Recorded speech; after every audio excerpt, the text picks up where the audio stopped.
Ассалаумағалейкум. Жаңа кірсем эфирге, иіс қашан екен айта аласыз ба? Иіс шығара бер. Жаман иіс шығармасам болды. Бүгін шығара бер, болды. Қазір жеті нан жасауда белгілі тек осындай болу керек деген рецепт бар ма? Сладкий болу керек, күшті болу керек, тәтті болу керек. Рецепт сол. Приятный болу керек. Жеген кезде бәрі жақпай керек. Май ағып, майды қолын сүртіп бүйтіп емес. Приятный нан істеңіздерші. Ол адам жегенде ләззат алып жесін, кайфовать етіп жесін. Қазір өзі кайфты қолаған заман болды ғой. Сондықтан шелпекте де кайфовать етіп жейік. Риза болып, қандай тәтті деп. Ішіне жұмыртқа қос, ішіне мейіз қосып қой, білмеймін. Сөйтіп тәтті қыл.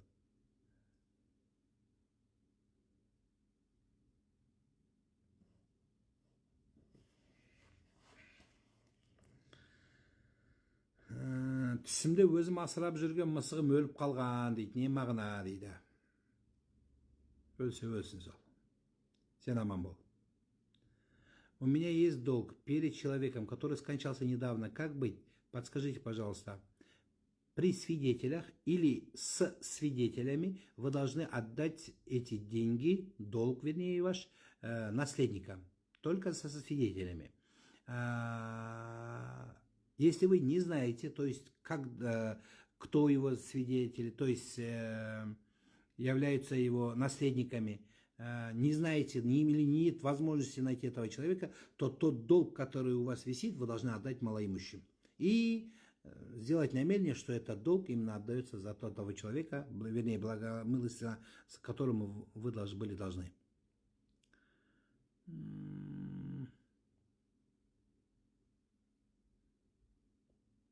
Аға, аллергический ринит бар еді. Ораза кезде назальный спрей сепсем ашып кетпей ме? Онсыз да дем алу қиын болып қалады дейді.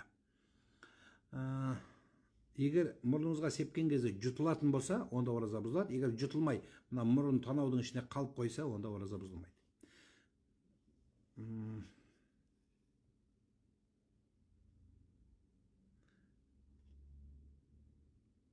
Арапада сәресіне ұйықтап қалдым. Таңда тұрып ниет етіп ораза істеуге болады ма, ұстаз? Болады, жаным, қабыл болсын. Асырап алған адамның тегі өз әкесін білмесе, асырап алған әкесімен шығарылады дейді ма? Шығарылады ма кейін дейді, я. Алла өз тауы болады. Алла өз тауы болады. Кімдікі, кімнің баласы, Алла өз тауы, Алла жақсы білуші. Біз айтқан әкеміз болмай шығуы да мүмкін. Оны мамамыз точно біледі. Кейбір кезде маманы өзі точно білмейтіндер бар. Қазір сондай бетсіздің заманы, мамасы да білмей қалуы мүмкін. Анамның зиратының жанына қандай тал ағаш немесе гүл егуге болады? Еккен ағашымыз жемісті болу керек па дейді. Енді өлген тура мамаңыздың қасына барып тұрып, алма ексең, сол алманы жұлып ешкім жемейді ғой. Сиыр жеуі мүмкін, сиырға бәрі бар. Қарға жеуі мүмкін. Енді меніңше зираттың басына өсіп тұрған алма ағашты өріп ешкім жемейді. И теріп алмайды. Қорқат бізде, ойбай өліп қалам бәлесіне аулақ деп. Сондықтан егер ақыры сауап еккіңіз келе ме, онда ауылдың шетіне зиратқан былайрақ егіңіз, жолдың бойына егіңіз. Ел жидау деген жерге егіңіз. Сол. Ал енді сауап тек қана талдан болмайды ғой. Сауап, басқа сауап амалдар өте көп. Сіз жақсы болыңыз, ұрпағыңызды жақсы тәрбиеле, анаңның аруағы саған риза бола береді. Аға, ананың ризаға тек қана талмен риза болмайды. Тал егу қолың бос болса, бір табиғат барып, бір су аз пайдаланған, максимально аз суарылатын болса, онда болады. Арафа күні істеу керек амалдарды жайлы оқу керек, дұғаларды жайлы айттым ғой, бағанан бері соны айтып жатырмын. Құрбандыққа қайда өтініш жасаймыз? Жалғыз басты көп бала, ерекше баланың анасы едім дейді. Құрбандыққа қайырласыз. Сөйлі құрбандық кезет деген бар, сөйлге қайырласыз, сөйлің өзі екеу шығады. Ет соятындарға, ет алатындарға.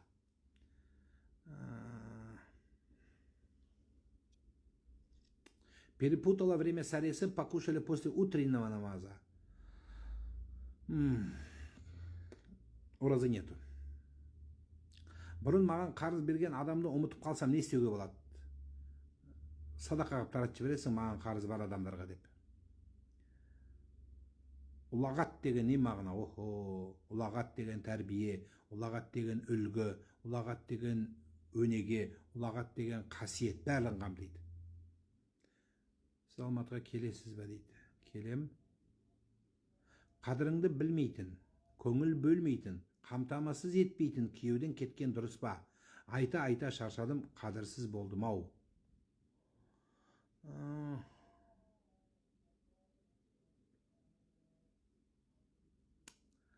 Қарап көру керек. Қадіріңді білмейді дегенде, сен қадірді не нәрсеге бағалайсың? Әңгіме сода. Сен қадір деп не айтасың? Күнде саған сәлем салып тұрды айтасың ба? Жаным, күнім деп сенімен бірге құшақтап инстаграмға сала беруді айтасың ба? Не сенің түсінігіңде көңіл бөлу деген не? Жаным деп гүл бере беру ма? Біреуге гүл керек жоқ, просто сені боқтамаса соның өзі жеткілікті. Біреуге қамтамасыз етпейтіндей сен аштан өліп бара жатқан жоқсың ғой. Мәселе осының бәрін қарап көрсең, онда сен айтқандай болса, онда действительно онда қашып құтылу керек.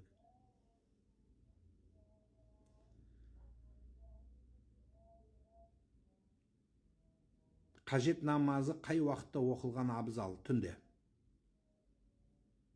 Ең жақсы сол тахаджуд болады, тахаджуд оқы. Дайыс ұғымы жиі айтылып жүр. Оны әйелім қызғанбаған, еркектің намазы қабыл болмай жәннатта ондағы орын жоқ дейді.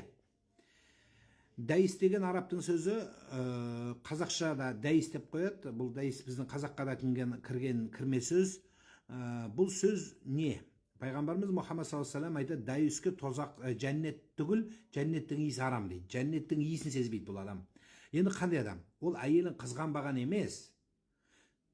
Әйелін қызғану деген сөз, үстіңе шыбын қонса, еркек шыбын нағып шыбын қона береді, маса қонса саған нағып еркек маса қонады деген не? Ол қызғануға жатпайды, ол тупойлыққа жатады. Қызғану деген бір басқа, оның күнәсіне риза болу деген бір басқа. Мысалы, күйеу әйелін қызғанып, бас жоқ аяғы жоқ, қызғану үшін сен оны дұрыс жағдай жасап беру керексің. Мысалы, еркек әйелін қызғанады, жұмыс істеме деп айтады. Енді әйел тамақ ішу керек шығар, өліп қалмайды ғой аштан. Содан жұмысқа шығады. Еркек әйелін қызғанса, ол оған жұмыс тауып беру керек, лайықты. Содан кейін барып қызғанса жарасады. Мәселе осыда. Сен қызғана бересің, воздухтан адам қызғана ма? От соған қаралады. Сол кезде дәйіс деп. Одан кейін ол оның күнәсіне риза болады. Яғни, риза болмай жүрсе қолынан келмейді. Мысалы, кейбір еркектің қолынан келмейді, қатын ие боламайды енді. Тыңдамайды, мен не істеймін? Бала шағам өсті, енді ұрмайым, соқпайым, әйелім білген істеп жатыр дейді. Не істеймін енді мен? Төбелеспеймін ғой мен дейді. Мен қойдым дейді. Сол оған не боламайды? Әйелі жүріс жасайды, мысалы айтайық. Сонда еркек дәйіс бола ма? Не істеу керек? Семьяны бұзып кетіп қалу керек пе? Жоқ. Бұл жерде бұның жағдайына қаралады. Мәселе осыда. Хочу читать намаз, но не могу бросить курить. Дайте мудрый совет. Читайте намаз. Намаз, Аллах сам сказал, инна сала, истинно намаз, танха аниль фахшай валь мункар, в конце концов приведет вас к тому, что вы бросите плохое, исправит вас намаз. Поэтому намаз – решение всего. Читайте намаз. Аға, киілмейтін киімдерді мусорға